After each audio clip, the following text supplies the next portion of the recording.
The Steam Next Fest is at full swing, and I'll be diving into a variety of horror games first. As a horror writer myself, I just gravitate naturally towards them. From becoming a girl being held hostage by her mother, and a horror-themed football game, to a haunted retro game, a spooky park ranger story, not making it out before the base lockdown, and way too many others. Like there's a lot of horror games.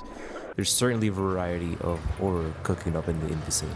There's a ton that caught my eye, and I'll be talking about those sooner or later. But I wanted to talk about Static Dread right now. With a description that reads Lovecraft meets Papers, Please, how can someone not be interested? I mean, I'm assuming you know what both of those things mean. Now, to be fair, I am kinda biased. I am somewhat of a Lovecraft fan myself.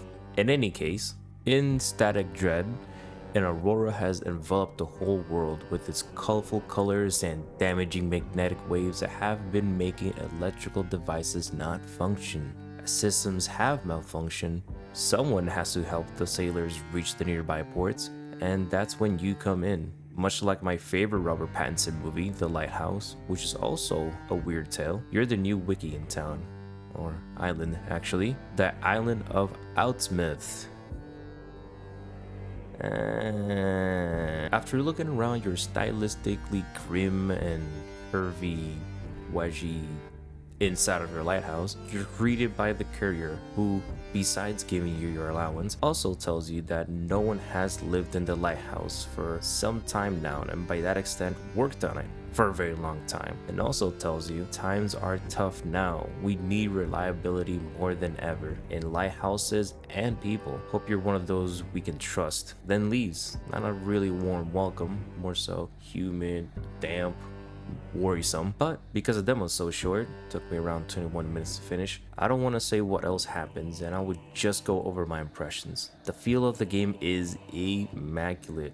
How the structure looks, how imperfect it is, the gloom of the characters accentuated by green tint, the views you get from the window that shows you the town, the aurora borealis thing, whatever that's called. When you flip the switch outside and it switches to perspective to like from the bottom to the top. In your room? I mean, look at that. I don't want to sleep there. It's homey, but I mean, it's unsettling. That makes sense. And it's a good thing the game is so appealing to look at in a grim, macabre, dark type of way, as you'll be walking around the whole place. The lights are out, restart the generator. Lighthouse stops working, it's not rotating anymore. Go up the stairs and restart the rotation mechanism. If you're getting tired, go to the living room and get yourself a drink or two, assuming you have any. Radio isn't working? Go mess with the antenna. And don't forget, you need to help these sailors make it to port, so regularly check on that. Throughout the demo, I had to walk around the place so many times just to make sure everything was running, especially when the lights went out. As much as a pleasant experience Static Dread was, it's not without its faults. When it compared itself with Papers, Please, it instantly placed some high hopes, at least for me, in its gameplay. Papers, Please is an intense game, even if the gameplay is kind of mundane, because everything has so much weight to it. It was politically charged after all, and it did a great job conveying that oppressive, authoritarian world the protagonist lived in. In Static Dread, at least in the demo, we aren't shown that part that much. I kinda got a feel of it when you're showing your allowance and you have to be managing everything else, keep the lighthouse running, keep the lights on, prevent yourself from getting tired, routing the sailors so they can make it a port. But besides that, I don't see much else. It doesn't really feel that much intense. And plotting the route was way too easy. I couldn't feel the weight of guiding people.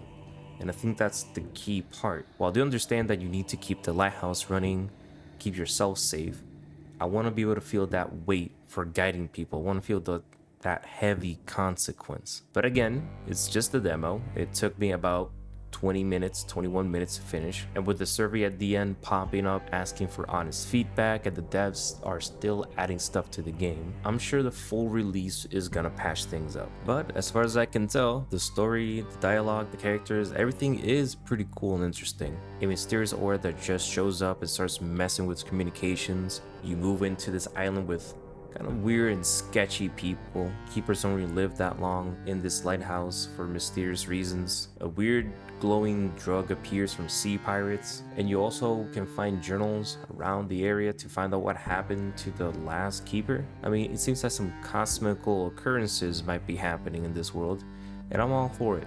And that's it. Thank you for watching, appreciate you. All the games that I showed, even for 2 seconds, are gonna be in the description below. Please be sure to check them out, and I'll be seeing you next time. Thank you.